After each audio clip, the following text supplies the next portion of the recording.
नमस्कार। मैं हूं अंजू पंकज। बहुत बहुत स्वागत है आप सबका।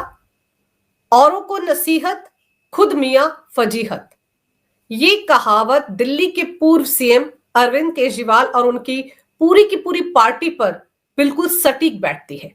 इधर अरविंद केजरीवाल पिछले एक हफ्ते से दिल्ली की कानून व्यवस्था के मुद्दे पर केंद्रीय गृह मंत्री अमित शाह के खिलाफ मोर्चा खोलकर बैठे हैं। बाकायदा ऐसे पोस्टर जारी करते हैं जिसमें वो दिखाते हैं कि जहां पर गृह मंत्री अमित शाह रहते हैं उनके घर के 30 किलोमीटर के दायरे में कितनी सारी घटनाएं हो चुकी हैं।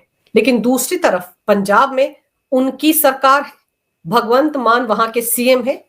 वहां पर तो पुलिस प्रशासन भगवंत मान के अधीन आता है। और वहां पर बुधवार को अमृतसर में गोल्डन टेम्पल में जिस तरीके से आतंकवादी नारायण सिंह चौरा ने पंजाब के पूर्व डिप्टी सीएम सुखबीर सिंह बादल पर जानलेवा हमला करने की कोशिश की, उस मुद्दे पर अरविंद केजरीवाल खामोश हैं। अब वो कुछ नहीं बोल रहे हैं। अब वो ये भी नहीं कह सकते कि केंद्र सरकार इसके लिए जिम्मेदार है, क्योंकि पंजाब में तो भगवंत मान पंजाब के सीएम है और गृह मंत्रालय भी संभाल रहे हैं। वहां की पुलिस उनके अधीन आती है। तो ऐसे में सवाल ही उठ रहा है कि एक पूर्व आतंकवादी जो बुडेल जेल ब्रेक मामले में सजा काट चुका है, पाकिस्तान जा चुका है, पाकिस्तान से हथियारों की, विस्फोटकों की स्मगलिंग करता था, बब्बर खालसा इंटरनेशनल का एक्टिव सदस्य रह चुका है, वो कैसे एक पिस्टल के साथ गोल्डन टेम्पल पहुंच जाता है? और वो जो उससे पूछताछ हो रही है गिरफ्तारी के बाद, वो पुलिस से पूछताछ में ये भी बता रहा है कि जुलाई महीने से वो इस मौके की तलाश में था। तो सवाल ये उठता है कि जो पूर्व आतंकवादी हैं, जो बब्बर खालसा से जुड़े हुए लोग हैं, वो कैसे सरेआम पंजाब में घूम रहे हैं हथियारों के साथ? वो आतंकवादी जो पहले जेल में रहे हैं और अगर वो बाहर आ भी गए हैं, मान लीजिए उनकी सजा खत्म हो गई है और उन्हें रिहा कर दिया गया है, तो भी वो ऐसे सरेआम कैसे घूम सकते हैं? क्या पंजाब सरकार की, पंजाब पुलिस की कोई जिम्मेदारी नहीं कि उन पर नजर रखी जाए? नारायण सिंह चौड़ा, उसने फायरिंग की सुखबीर सिंह बादल पर। मौके पर एएसआई जसबीर मौजूद थे। उन्होंने एक बड़ी घटना को होते होते टाल दिया। उन्होंने मौके पर पकड़ लिया नारायण सिंह चौड़ा को, लेकिन तब तक वो फायरिंग कर चुका था। किसी को भी गोली लग सकती थी, कोई भी बड़ी घटना वहां पर हो सकती थी। तो उसके लिए जिम्मेदार कौन होता? पंजाब की सरकार जिम्मेदार होती, पंजाब के सीएम जिम्मेदार होते, पंजाब की पुलिस जिम्मेदार होती। भगवंत मान क्या कर रहे हैं? उनका खुफिया तंत्र क्या काम कर रहा है कि जुलाई महीने से ये प्लानिंग कर रहा था? एक दिन पहले उसने गोल्डन टेम्पल की रैकी भी की थी। ये सब कुछ वो कर रहा था, लेकिन पंजाब पुलिस सोई हुई थी, पंजाब का गृह मंत्रालय सोया हुआ था, पंजाब के मुख्यमंत्री सो रहे थे। जब से पंजाब में आम आदमी पार्टी सरकार आई है, तब से आम आदमी पार्टी के नेताओं के खालिस्तानियों के साथ क्या रिश्ते हैं, उन पर भी कई तरह के खुलासे हुए हैं। सिख फॉर जस्टिस का गुरपतवंत सिंह पन्नू, जो कनाडा में रहता है, अमेरिका में रहता है, जो आए दिन भारत को धमकियां देता रहता है, कभी किसी जहाज को उड़ाने की बात करता है, कभी किसी क्रिकेट मैच के दौरान बम फेंकने की धमकी देता है, कभी संसद भवन पर हमले की धमकी देता है। उसने तो एक वीडियो बनाकर आरोप लगाया था कि 2014 से लेकर 2022 तक न्यूजीलैंड, ऑस्ट्रेलिया, कनाडा और अमेरिका में रहने वाले खालिस्तानियों ने अरविंद केजरीवाल की पार्टी को 134 करोड़ रुपए का फंड दिया था। और 2014 में तो बाकायदा ये डील हुई थी अरविंद केजरीवाल के साथ कि 1993 के बम धमाके का दोषी देवेंद्र पाल भुल्लर, जो जेल में बंद है, उसे अरविंद केजरीवाल रिहा करवाएंगे। ये डील हुई थी सिख फॉर जस्टिस के साथ और उसकी एवज में ही करोड़ों की फंडिंग आम आदमी पार्टी को की गई थी। और ये मामला एनआईए के पास है, बाकायदा पूरा मनी ट्रेल है। और अमृतपाल, जो अब सांसद बन चुका है, कैसे वो 38 दिन तक पंजाब में छिपा रहा था? क्या ये बात किसी के गले उतर सकती है कि स्थानीय प्रशासन की मदद के बिना कोई अपराधी इतने दिन तक एक ही राज्य में छिपकर बैठा रह सकता है? बाद में केंद्रीय सुरक्षा एजेंसियों ने मोर्चा संभाला था, तब अमृतपाल पकड़ा गया था और आज की तारीख में वो डिब्रूगढ़ जेल में बंद है। और ये आरोप तो आम आदमी पार्टी पर लगते रहे हैं कि जब से पंजाब में उनकी सरकार बनी है, तब से वहां की कानून व्यवस्था की हर रोज धज्जियां उड़ रही हैं। ड्रग्स का कारोबार फल फूल रहा है। ड्रोन के जरिए हथियार भी पंजाब में पहुंचते हैं और ड्रग्स भी पहुंचती हैं। लेकिन यहां गौर करने वाली बात यह है कि आम आदमी पार्टी की राज्यसभा सांसद स्वाति मालीवाल ने इस घटना के बाद तुरंत एक ट्वीट करके अपनी ही सरकार को कटघरे में खड़ा किया। उन्होंने बाकायदा एक ट्वीट करके इस घटना को तो बेहद खौफनाक बताया ही, साथ ही साथ ये तक कह दिया कि वो भगवंत मान और अरविंद केजरीवाल जी से गुजारिश करती हैं, गुहार लगाती हैं कि वो पंजाब के लॉ एंड ऑर्डर की तरफ ध्यान दें। स्वाति मालीवाल ने 1 मिनट नहीं लगाया अरविंद केजरीवाल और भगवंत मान को कटघरे में खड़ा करने में। लेकिन जब ये घटना हुई उसके तुरंत बाद जब भगवंत मान से सवाल जवाब किए गए तो उनका कहना था कि पंजाब पुलिस ने बहुत बढ़िया काम किया, वहां पर 3 एएसआई जो तैनात थे उन्होंने बहुत अच्छा काम किया कि समय रहते आतंकवादी को पकड़ लिया और बाल बाल बच गए सुखबीर सिंह बादल। सवाल तो उनसे ये पूछा जाना चाहिए था कि वो आतंकवादी सरेआम घूमता हुआ जो जुलाई महीने से रैकी कर रहा है, तैयारी कर रहा है, वो गोल्डन टेम्पल तक कैसे पहुंच गया? तो क्या इस घटना को गुरपतवंत सिंह पन्नू के साथ जोड़कर नहीं देखा जा सकता? क्या इस घटना में यह नहीं माना जा सकता कि आम आदमी पार्टी के नेताओं की मिलीभगत है गुरपतवंत सिंह पन्नू के साथ? क्योंकि आपको याद होगा पंजाब सरकार में ऐसे कई मंत्री हैं जिनकी बहुत सारी तस्वीरें सोशल मीडिया पर आए दिन वायरल होती रहती हैं, जो कनाडा में जाकर वहां के खालिस्तानियों के साथ मुलाकात करते हैं। तो ऐसे में इस हमले को क्या आम आदमी पार्टी के नेताओं के साथ जोड़कर नहीं देखा जा सकता? गुरपतवंत सिंह के साथ जोड़कर नहीं देखा जा सकता? कभी भी अरविंद केजरीवाल ने खालिस्तानियों का विरोध नहीं किया है, खालिस्तानियों की खिलाफत नहीं की।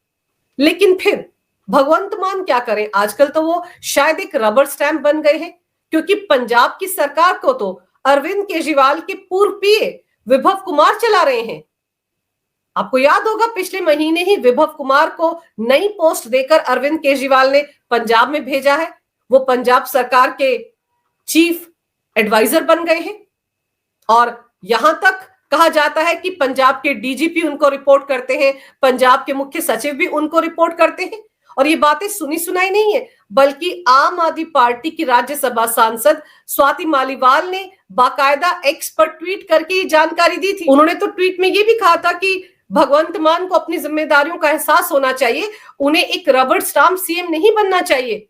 लेकिन ऐसा लगता है कि भगवंत मान रबर स्टाम्प सीएम बन गए हैं, इसीलिए पंजाब का यह हाल हो गया है। और अगर दिल्ली में अरविंद केजरीवाल की पार्टी के विधायकों की बात की जाए तो 2 दर्जन से ज्यादा ऐसे विधायक हैं जिन पर तमाम तरह के आरोप लगे हुए हैं। नरेश बालियान, शनिवार को उनको गिरफ्तार किया था दिल्ली पुलिस की क्राइम ब्रांच ने। रंगदारी और जबरन वसूली का आरोप था उन पर। बुधवार को उनको इस मामले में जमानत मिल गई राउज एवेन्यू कोर्ट से। 50,000 के निजी मुचलके पर वो जमानत पर बाहर आ गए, लेकिन आधे घंटे बाद मकोका के तहत क्राइम ब्रांच ने उन्हें फिर गिरफ्तार कर लिया। संगठित अपराध के लिए मकोका उन पर लगाया गया है। यही नहीं, आम आदमी पार्टी के मेहरौली से विधायक है नरेश यादव। अभी 2 दिन पहले उन्हें पंजाब के मलेरकोटला की एक अदालत ने 2 साल की सजा सुनाई है और 11,000 का जुर्माना लगाया है। कुरान शरीफ की बेअदबी का मामला है और 2016 का मामला है, अब जाकर उसमें सजा सुनाई गई। और अमित शाह के घर के 30 किलोमीटर के दायरे में जितनी भी घटनाएं हुई हैं उसका पोस्टर बनाने की बजाय अरविंद केजरीवाल को अपनी पार्टी के अंदर जो सिटिंग एमएलए हैं उनका पोस्टर तैयार करना चाहिए। इतनी रिसर्च अगर वो अपनी पार्टी के विधायकों के खिलाफ कर लेते तो शायद ज्यादा फायदेमंद सौदा रहता। उनकी पार्टी के अंदर तो 2 दर्जन से ज्यादा ऐसे विधायक हैं, सिटिंग विधायक, जिन पर आपराधिक घटनाओं में शामिल होने का आरोप है। खुद अरविंद केजरीवाल शराब घोटाले में जमानत पर बाहर हैं, सिसोदिया जमानत पर बाहर है शराब घोटाले में, सत्येंद्र जैन मनी लॉन्ड्रिंग में जमानत पर हैं, संजय सिंह शराब घोटाले में जमानत पर बाहर है। लंबी चौड़ी फेरिस्त है। अभी तो आम आदमी पार्टी के संगम विहार से सिटिंग एमएलए हैं दिनेश मोहनिया, उनकी दिक्कतें भी बढ़ने वाली हैं। क्योंकि दिल्ली हाई कोर्ट ने लोकायुक्त को दिनेश मोहनिया के खिलाफ भ्रष्टाचार की शिकायत पर शीघ्रता से विचार करने का निर्देश दिया है।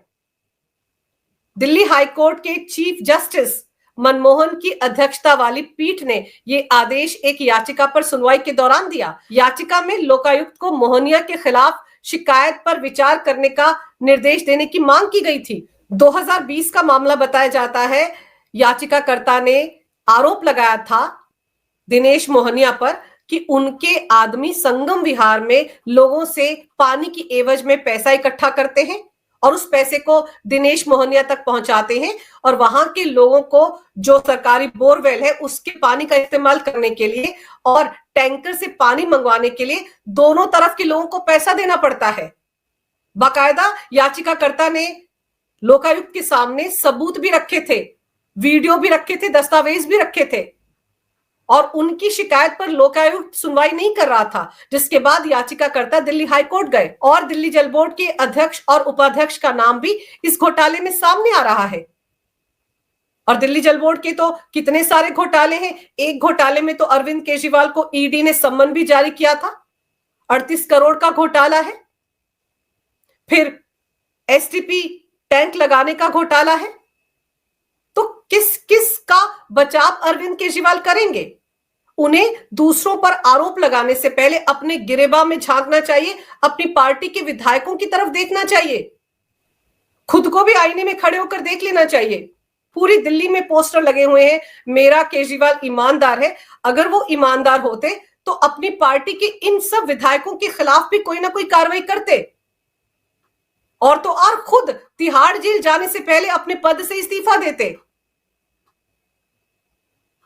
लेकिन दूसरों पर आरोप लगाना बहुत आसान है, केंद्रीय गृह मंत्री को टारगेट करना बहुत आसान है, लेकिन अरविंद केजरीवाल को पंजाब में उनकी सरकार के राजकाज में क्या हो रहा है इससे कोई लेना देना नहीं है। उनको तो सिर्फ वोट की राजनीति करनी है।